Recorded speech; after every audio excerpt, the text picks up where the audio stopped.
So today I thought I'll do a little chatty video talking about my birth story.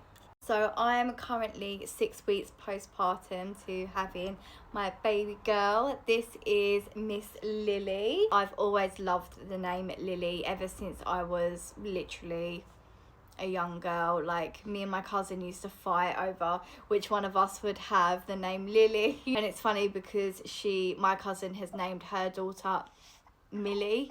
I was about to say like Millie, Lily. So I've got Lily and she's got Millie.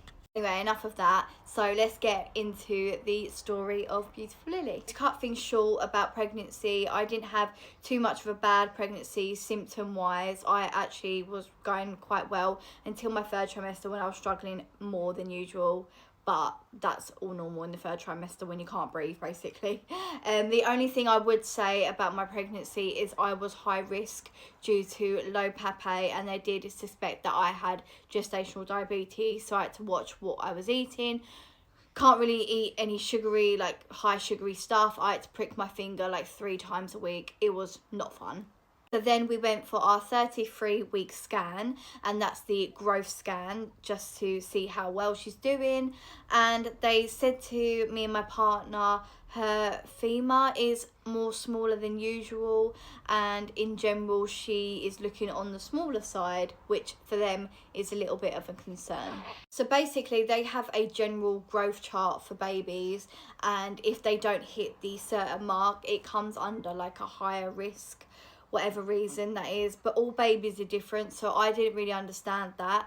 Me and my partner are both small people. I'm only 4'10" and my partner's only 5'6". So when they said to us she's looking more on the smaller side than usual, we looked at each other and we was a bit concerned, but then realised that we're both small, so it only makes sense that our baby's going to be small. They understood all of that, however, because it weren't hitting their growth chart, they saw it as more of a concern / high risk. So therefore I had to go in for extra monitoring for her heartbeat and extra scans. So anyway, about a week later, when we went to our scan, we got told that there will be a possibility of me going in early, so for an induction at 37 weeks. Bearing in mind I was 34 weeks at the time, and getting told the baby could be here in like a matter of like a couple of weeks, when I was meant to have another 3 weeks on top of that. So we're like, oh damn, she's gonna come a lot sooner than we thought. So they're like, right, okay, do you want us to book you in for an induction?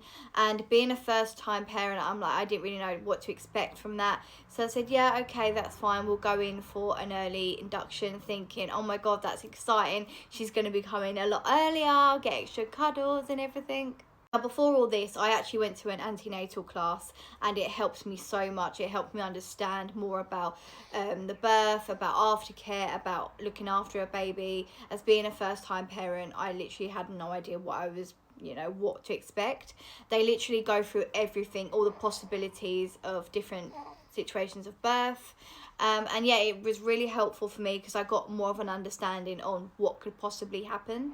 So because I had to have an induction, I weren't going to have contractions yet. I had to basically have them brought on, so like not natural, if that makes sense. So booked my induction, went in at 37 weeks, got in, we had our own room, and the midwife was like, if you want to go and get some lunch downstairs, you're more than welcome, and then we'll start off the process. So we went to have some lunch. I obviously didn't eat much because I was too on edge, too nervous, excited, all the emotions, and my partner was just trying to eat what he could, as he was like, it could be a long time in there, because they did tell us we could be in hospital for up to 5 days in total, maybe longer depending on what the situation would happen. So we just had to, bearing in mind we could be in there for a while, this weren't just like a day or two process, especially in induction. They normally take a lot longer. She started off the induction by putting a pessary in. Now, if you don't know what a pessary is, it's like a long, I can only describe it as like a string / tampon looking thing, and it basically has to insert up you quite high up so it doesn't fall out, as it's meant to stay in for 24 hours. Now, when she put it in, everyone was like, oh, it's uncomfortable. It's more than uncomfortable. It was horrible. Like, her whole hand had to go right up there, and it felt like it went so up high that it was just going to come out of my mouth. Like, it was horrible. So she put it in and she was like, right, it has to be in for 24 hours, see how you go on that. The first hour was fine, didn't really feel anything. But then after that, it was getting worse and worse and worse pain-wise. The best way I can describe it is like intense cramping pains. But like, yeah, imagine being on your period and having the cramps, but like literally ramp it up to 1,000 and it not stopping all night. It was going on and on and on, and I was not getting a break from it. It was horrible. I got no sleep because it was absolutely horrendous. I was rocking back and forth on the toilet. I couldn't sit still. I was like, is this normal? Because I know it's meant to be some sort of uncomfortable, but it was more than uncomfortable. It was like actually torture. And they obviously have a button you can press for the midwives to come in whenever you wanted them to, for any help or advice or anything. And I was pressing the button. I was like, is this normal? Because I'm in agony here. And she was like, we can give you some tablets or medication. But because I was obviously still pregnant, I couldn't really have like really strong painkillers. So they can only give me the basics. But it didn't touch the sides. Like, it was horrible, I'm not going to lie. Next morning rolls around and they checked the heartbeat. They obviously strap you up. And they checked the baby's heartbeat and they were like, I'm not very happy with this. The baby's heartbeat is spiked massively. It was reading really high, higher than normal, and they were like, right, something's not going right here. And I was like, well, I've got the pessary in and I've been in agony all night, like, is there something to do with that? So they monitored me up, was keep checking. They decided to take the pessary out, and luckily that made a difference because her heartbeat went back down. So once the pessary was out, my body sort of relaxed because it was so tense. Obviously, by taking the pessary out, it meant the whole process of Lily arriving was going to take a lot longer because things weren't speeding up and I was in agony. So we was like, right, what happens now? Yeah, so they monitored me back up and the heartbeat went back down, which was great. But then I wasn't dilated enough for Lily to come out because we had the pessary come out. So they were like, right, we may have like another attempt. The pessary or the balloon, I think they say it is. But I'm like, oh my God, that was hell the first time. What is it going to be like the second time or the third time? I didn't want to have to go through that bit again. It's hell. But anyway, they were like, we're going to give you a break from that for a bit. Then we're going to try again with something else. And I was like, oh no, I've got to go through all this again. Anyway, so as I was preparing myself for the second time to go through it, I had about 10 nurses, a midwife and a doctor come in. Just, I think they do the rounds, but they basically told me about my, what was going on and all the possibilities of what could happen, but they're going to carry on just doing things normally and carry on with the process. They went away and I was like, right, okay. So I was trying to relax myself a bit until the doctor came in for the second time. Now, he checked the baby's heart rate and he was not happy with the results. He came in and basically said, these are results, we're not happy, we want this baby out ASAP. And when he meant ASAP, he literally meant you're going down in theatre in 5 minutes to get this baby out. So the moment I got told that, I didn't really have time to process what was going on, as he was talking to me about, you're basically going to have a C-section right now. I looked at Matt looked at me and were like, this is happening and this is happening now. After I got spoken to by the doctor what was going to happen, I was rolled down in the hospital bed as he was speaking to me. Like, there was no time to think. Matt literally got scrubs thrown at him. It was so chaotic, and they're so quick with everything. They don't mess about. When they said they wanted the baby out ASAP, they weren't joking. Like, I got rolled down so quickly into that operation room within 5 minutes. It was the most insane moment of my life. As I said before, I went to an antenatal class and they went through everything, what could happen, C-section, the lot. And so I had a basic idea of what was going to happen when I was in there. But until you actually go through it, it's something that's really like hard to explain of how you feel. Went down to the operation room and there was about 15 surgeons, midwives in there. Like, so much was going on and you're looking around like, oh my God, am I going to die? That is the feeling I felt. Like, am I literally going to be okay? So I went in on my own. They spoke to me about what's going to happen step by step. They had to put the anaesthetic in to make me completely numb, so basically like the epidural. and I was not prepared for that at all, because I did not want to go in giving birth having the epidural at all. I was so against it. I really wanted to try everything but that, but sometimes things doesn't go how you want it to. And the only advice I can give anyone going through this is just be open-minded to any outcome, because sometimes it really is out of your hands. But just be open-minded, because I was so against the epidural and I ended up having it. I was so against having a C-section and I ended up having an emergency one. I had no choice. But honestly, it was a lot better than I expected. Matt had to wait outside for a bit while I was getting all like numbed up and everything. And then once I was numb and ready to go, that's when Matt was able to come in and sort of support me and help with the baby and everything once the baby came out. Honestly, the whole process was just so quick. I could not believe how fast it actually was.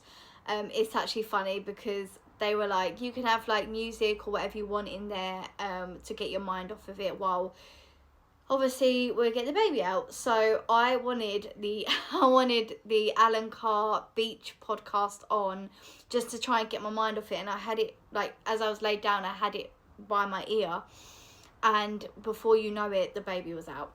Anyway, the whole C-section process was actually a lot better than I expected. He basically numbed me up, did all that, did like a cold spray up my leg to see how much I could feel right up into my face, and I generally couldn't feel anything up until about here. Then I could feel it, but my whole body was just numb, and the feeling is just really odd. And then they moved me onto the bed, and obviously you have no control of your body, so you just got to let them do what they do. Put the curtain down, and then they just carried on with the process. I generally couldn't feel a thing. Some people say they could feel tugging and pulling. I generally couldn't feel a thing. I had the cannula in me. I'm normally petrified of cannulas. I didn't even notice it in my hand because like there was so much going on, and you're quite drugged up as well, so you're in a bit of a spaced out environment, and your main concern about your baby, like you're not thinking of anything else but your baby coming out well and safe and breathing, and that was all that was on my mind. So yeah, put the podcast on thinking I might be here for a while, and I think the podcast must have been on for about 2 minutes, and then the surgeon was like, do you want to see your baby? And me and Matt looked at each other and was like, what? The baby? We've been literally just got in here. And they were like, the baby's out. And I was like, no way. They pulled the baby out, and you could just hear the cry, and it set me off straight away. I burst into tears, because when you hear that baby's cry, honestly, I cannot explain it. It's like, this is going to sound really cringe, but it's like a voice from heaven. Like, it really is like a voice from heaven. It's the most surreal moment, hearing your baby's first cry coming out of you. Like, oh my God, such a surreal moment. And do you know what even the best thing is that I've got that all on video. It's actually like live pictures, but on the live pictures, it's like a video, and you could hear her first cry, because they were taking pictures of the C-section when it was getting done. They lifted her up, I saw her, they obviously weighed her and that, and then they put her straight on me, like skin to skin, in the recovery of getting stitched back up, so I couldn't really be fully like, yeah, but she was on my sort of chest up here. And then Matt cut the umbilical cord, and it was a lovely moment. Obviously it didn't go how I wanted it to, but I was actually surprised of how well it went. I was generally shitting myself, but it was actually really good. They predicted that she would come out a small baby, and she was small baby. She came out at 5 pounds 10. Then obviously they drop quite a lot because obviously they're not inside, so then she dropped to 5 pounds 2.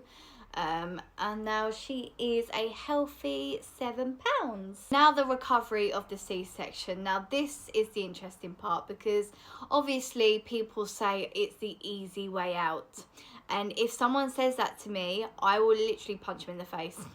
Because yeah, you don't have to do all that pushing and sweating and the contractions and all that. However, the recovery part is a lot harder than giving birth through the vagina. It takes a lot longer, because obviously they've just cut through 7 layers of your skin, of your body, so you know it takes a lot longer to heal. So we got wheeled into the recovery ward, so where all the other mums were, and everyone had their different birth stories, but we're sort of all in it together, if that makes sense. So the same day that little Lily came out, I was in the recovery room, and I managed to like get myself up walking about, and I was thinking, oh my god, I'm actually recovering really quickly.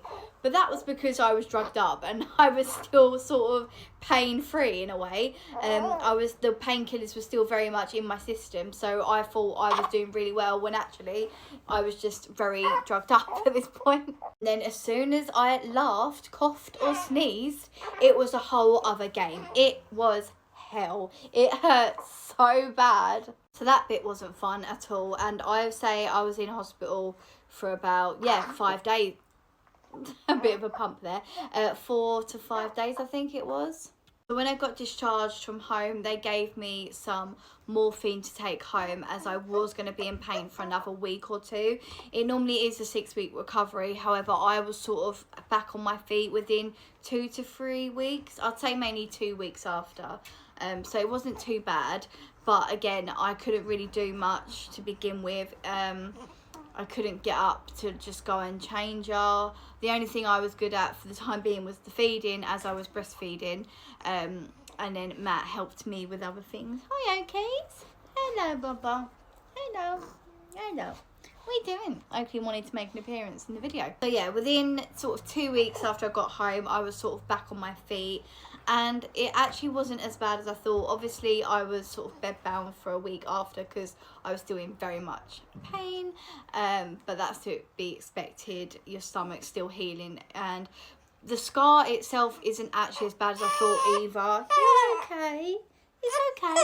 Well, Miss Lily wanted to make an appearance. You wake from your nap. Should we do your bottle? Should we do your food? Should we do your food? Oh, I know.